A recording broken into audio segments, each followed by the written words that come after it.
yo estoy en una habitación y de repente todas las paredes de esa habitación se van estrechando, se van estrechando, se van acercando, se van acercando, es decir, prácticamente voy a quedar aprisionado o aplastado por las paredes de esa habitación.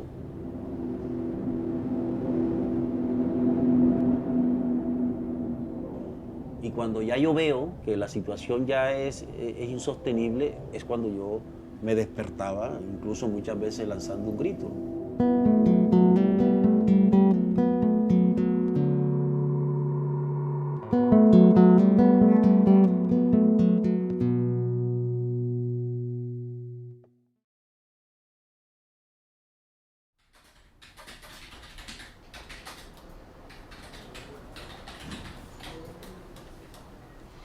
En la entrevista que le hace, ¿cómo es que se llama este Patricio Chegaray? El del Partido Comunista Argentino a la revista América Libre, la entrevista que le hace a Marulanda. Él le pregunta, ¿qué tipo de gobierno quiere las FARC? Y él contesta, uno pluralista, en el que estén representados todos los partidos y sectores sociales, democrático y patriótico. Ahí está. Sencillo, no hay. ¿Qué va? Ah.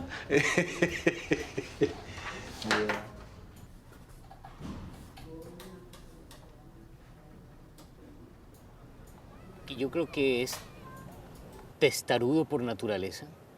O sea, se le mete algo en la cabeza y es para allá y claro, y evidentemente la lógica militar te hace tener una serie de parámetros que son difícilmente, son inamovibles, mejor dicho.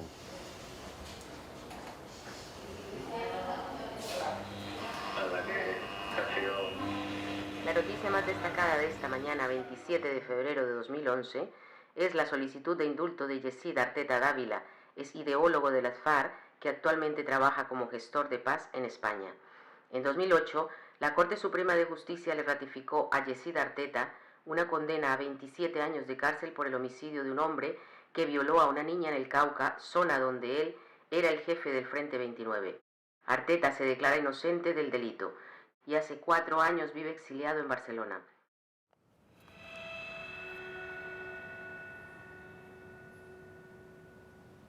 El Partido Comunista me envía a mí a hacer una escuela internacional en Moscú, en la Unión Soviética. Era la escuela internacional donde se formaban los cuadros de la juventud comunista en todo el mundo. Habían jóvenes comunistas centroamericanos, del Caribe, de Sudamérica. Y bueno, regresé a Colombia y claro, yo llegué con mucho más deseos de lucha. Claro, es decir, viví el socialismo, había visto la Unión Soviética 10 veces andando por las calles, conociendo. Es decir, todo eso para mí fue muy importante porque veía que allí, en la Unión Soviética, habían cosas muy positivas, sobre todo en el nivel de vida, en la manera en que estaban resueltos los problemas básicos, fundamentales.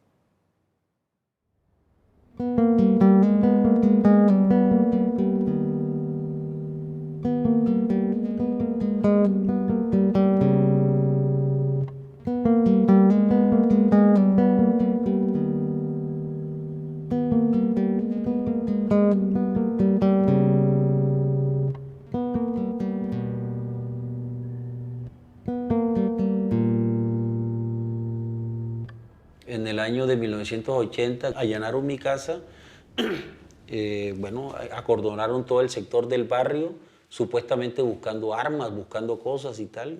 Simplemente tenía era propaganda comunista, no tenía más nada del partido, de la Juventud Comunista. Pero sin embargo me llevaron, y me llevaron hasta la sede de la Segunda Brigada, donde allá me desnudaron, me colocaron una venda en los ojos y me sometieron a interrogatorios muy largos allí.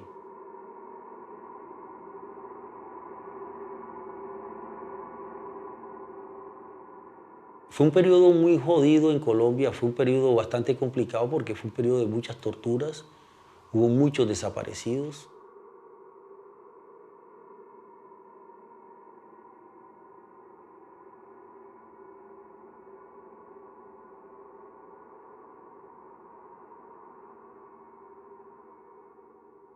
Pensamos, muchos jóvenes en ese entonces, bueno, si no podemos, no tenemos espacios para expresarnos legalmente, pues tocará abrirnos a bala ya.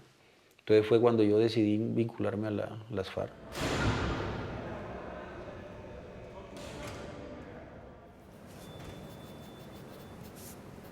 Alegre, bullanguero y carnavalero, puerto caribeño de Barranquilla. Ciudad que evoco con melancolía y a la que no he vuelto desde aquel diciembre de 1984, cuando mintiéndole a mis padres, les dije que iba a dictar un curso en el campo y prometí volver en unas 4 semanas. La aeronave alzó vuelo y desde las alturas, con el corazón maltrecho, observé afligido la ciudad donde quedaban mi barrio, mis amigos, mi novia, mi universidad, mis libros, mi balón de básquet, mis camaradas de cofradía, mis discos, mi familia, todo quedó allí.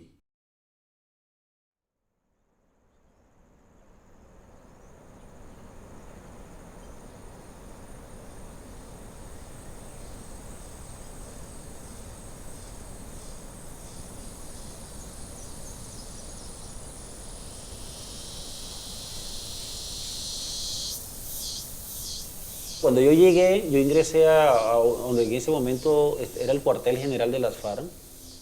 Ahí efectivamente estaban los máximos jefes de las FARC. Ahí estaba Tiro Fijo, estaba Jacobo Arena, de hecho ahí fue donde los conocí a ellos. Los primeros días realmente es una gran novedad para uno porque es encontrar ya un tipo de luchadores que están armados. Al principio, el tema de las armas, los uniformes, a mí no me decían nada. Con el transcurrir de los días, claro, me di cuenta de la necesidad de las armas. Entonces ya me interesé fue por buscar que el arma fuera buena, que funcionara bien, de mantenerla en buenas condiciones. Entonces, poco a poco me fui ciñendo a las costumbres, a los hábitos. Es decir, yo ingresé como un guerrillero común y luego de un proceso de formación, de aporte, de desarrollo, de conocimiento, de desempeño, es que se va logrando los ascensos. Llegué a ser comandante de un frente de la guerrilla, ya no es por batallones, sino por frentes, por columnas, compañías. Yo llegué a ser comandante de un frente y luego hice parte, digamos, de estructuras de coordinación de varios frentes. 3 soldados bachilleres fueron secuestrados el sábado por delincuentes de la cuadrilla 14 de las FARC. La acción, según fuentes militares, fue realizada por el mismo grupo que asaltó la sucursal de la Caja Agraria en Samaniego y que se apoderó de 51 millones de pesos en efectivo. El grupo de delincuentes, según fuentes militares, está dirigida por Yesida Arteta Dávila, por cuya captura se ofrecen 40 millones de pesos.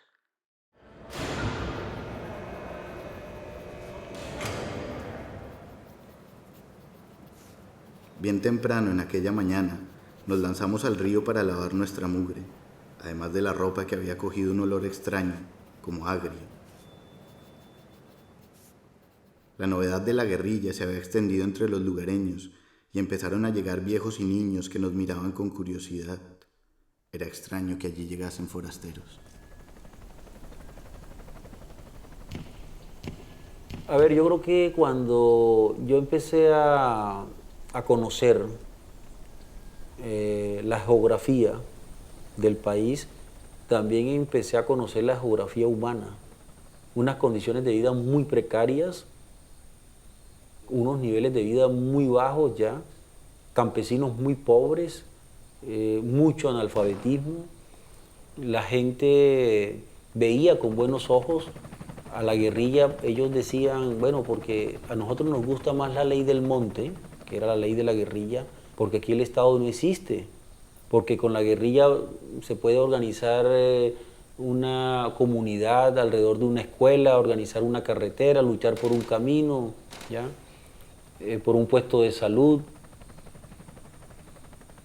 Toda esa situación, todo ese panorama fue lo que, digamos, reafirmó la vigencia de la decisión que había tomado de permanecer en la lucha armada y tratar de forzar cambios para buscar, digamos, la redención de todas esas regiones ya. La tarde anterior habíamos golpeado una patrulla enemiga, produciendo bajas, recuperando armas y destruyendo 2 vehículos en los que se transportaban. El ametrallamiento se ensañó indiscriminadamente sobre una docena de veredas regadas en el cañón. La gente no sabía qué hacer. Buscaban los caminos que conducían al pueblo con la esperanza de que en el caserío estarían a salvo. Yesid Arteta, supuesto ideólogo del bloque sur de las FARC, fue capturado en operativo realizado por el ejército colombiano en el Caquetá. Según el ejército, Arteta, abogado y sociólogo, es uno de los mejores estrategas de las FARC por su perfil académico. Al momento de su captura, lideraba una cuadrilla de 80 hombres que se dedicaban de lleno a obtener finanzas con los cultivos ilegales para el bloque sur.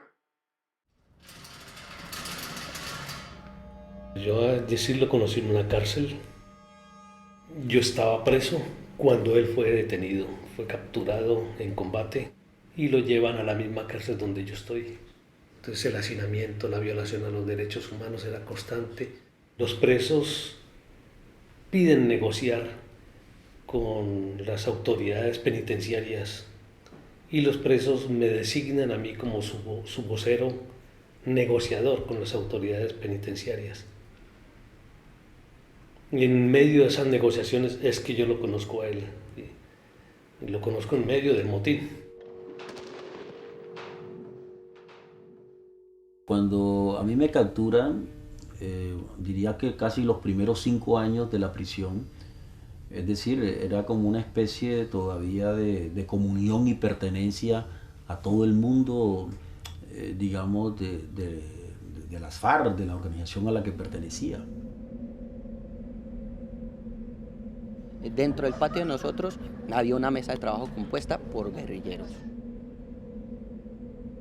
La misma disciplina que se manejaba afuera era la misma disciplina que manejaban dentro de la cárcel. Y dentro de esta disciplina, dentro de estos cabecillas, dentro de toda esta organización que había adentro, uno de los principales cabecillas era Yesid, tanto político como militar.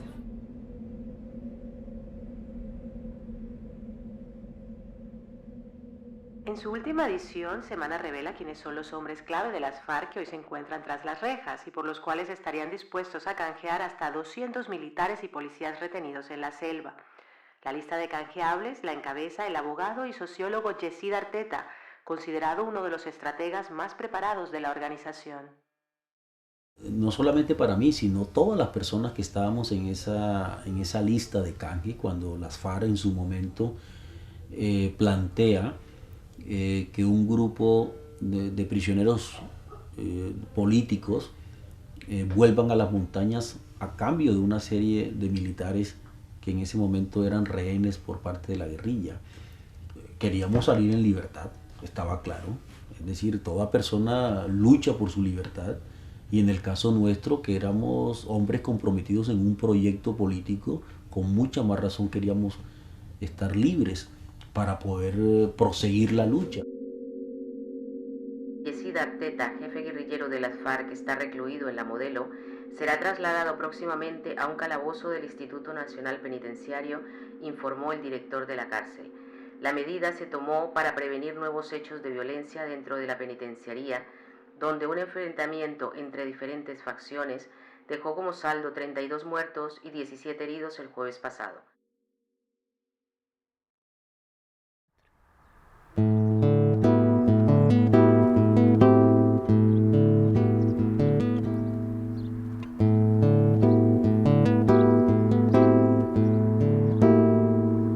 ¿Imaginaría mi madre alguna vez, al mirar los ojos del pequeño que nacía de sus entrañas, que esa criaturita se convertiría años después en un presidiario? No. La inocencia en los ojos del niño se perdería en los laberintos de la vida. Quién sabe si pueda de nuevo conciliar el sueño. La cárcel es un lugar donde poco se duerme porque la mente piensa, cavila acerca de las incertidumbres. Una mente así tiene poco espacio para el descanso, para la paz que reclama el sueño. Sabía que él estaba en un pabellón de alta seguridad, en unas condiciones de aislamiento terribles. Cárceles agenciadas y regidas como por un sistema norteamericano.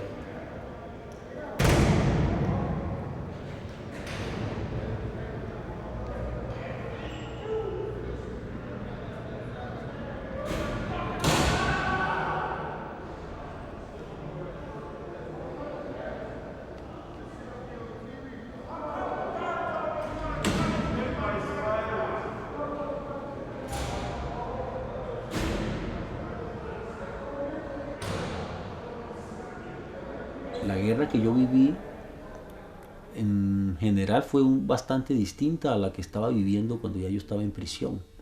Es decir, se había recrudecido, el número de víctimas había aumentado de manera dramática, los efectos de la confrontación también se dejaban sentir en la sociedad colombiana, las pérdidas humanas realmente cada vez eran mayores y por tanto no tenía sentido continuar en una espiral en la que no iba a conducir absolutamente a buen puerto. A veces me pregunto cómo he resistido tanto. Quizás son las motivaciones políticas, las extravagancias que escribo, o mejor, la compañía de los libros, lo que me ha permitido conjurar tantos momentos de crisis. Creo que sin ellos, sin el mundo de la literatura, desde tiempo atrás hubiera optado por poner fin a mis días.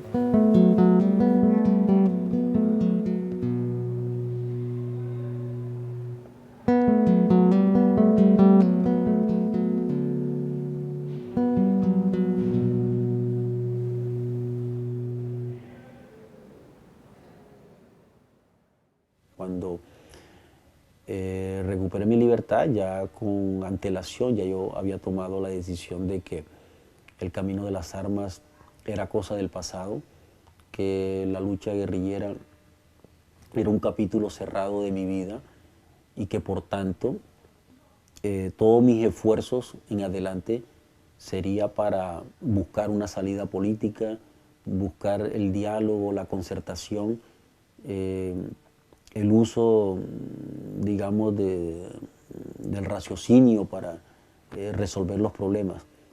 Y eso es lo que he estado haciendo desde el momento en que yo recuperé la libertad en el año 2006.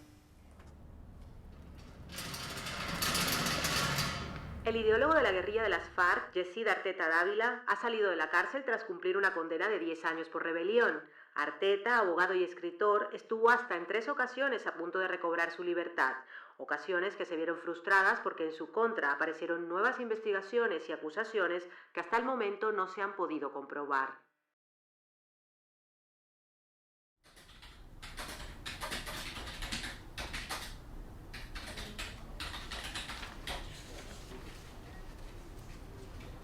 Yo lo que sé es que, bueno, gracias a Vicens Fisas, Yesid Arteta puede estar en España. Realmente la integridad física de Yesid en Colombia corría peligro, no están dadas las condiciones para que él pueda desarrollar su tarea académica de investigación o política o de escritor en Bogotá. Por tanto, la única posibilidad que tenía era de salir del país y por el impulso de Vicens Fisas, que es quien ata los dos cabos de Colombia y España para que Yesid pueda estar aquí. Tenim molta consideració sobre els moments en què aquestes persones, precisament en una altra època, prenen la decisió de deixar les armes i continuar la lluita pels seus ideals a través de la no violència, de la lluita democràtica. És un moment que a mi m'omple d'alegria i que permet que pugui tenir la col·laboració i treballar conjuntament amb persones com el Yesid Arteta, per exemple, com el Carlos, que són persones que treballen amb mi i que anteriorment havien fet ús de les armes. El exguerrillero de las FARC, Yesid Arteta, recientemente nombrado gestor de paz, dice que acepta la oferta del gobierno colombiano de trabajar en toda acción encaminada a la reconciliación, pero Arteta aclara que jamás prestará su nombre para desarrollar una estrategia de guerra. Hoy vamos a estudiar el conflicto colombiano, hacer una mirada a vuelo de pájaro, porque resumir un conflicto que lleva más de medio siglo en 2 o 3 horas, en 1 hora y media, realmente no es verdaderamente fácil. Manuel Marulanda Vélez, tiro fijo, que murió hace 2 años, en el 2008, que en su momento fue considerado el guerrillero más antiguo del mundo. Un hombre que prácticamente se le había pasado 50 años en la montaña guerrillando. Y este es un pequeño núcleo de guerrilleros que comienza de manera quijotesca a organizar un ejército, digamos, para derrocar al Frente Nacional. En la Escuela de Cultura de Paz han sido 4 años en los que ha sido un gestor de paz por lo que ha producido, por las charlas que ha dado, por el discurso que ha elaborado. El conflicto está en una fase muy cruda, muy brutal, y por tanto lo que se conoce como procesos de verdad, de reparación, de reconciliación, todavía estamos muy lejos en alcanzarlo en el caso colombiano. Las personas que en algún momento se alzaron en armas, es decir, pasarán muchos años, o los que estuvieron también en prisión, pasarán muchos años en los que recordarán momentos en que alguna circunstancia los afectará.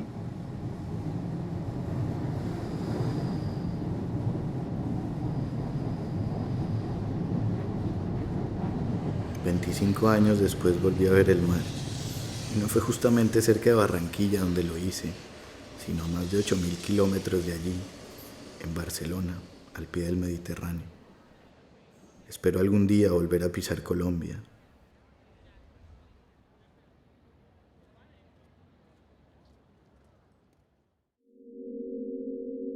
Un jefe paramilitar confesó la responsabilidad por la muerte del abogado del líder guerrillero Yesid Arteta.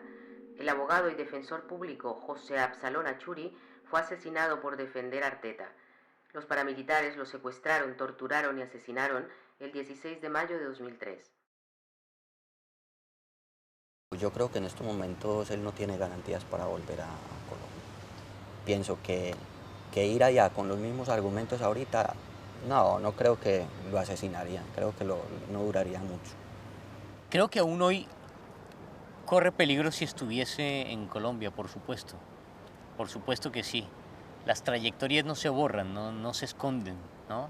Lo que se ha sido no se esconde. Todavía quedan muchos años y mucha historia por contar de Colombia para que sea un país donde una persona como Yesid Arteta se pueda mover como se mueve aquí, libre.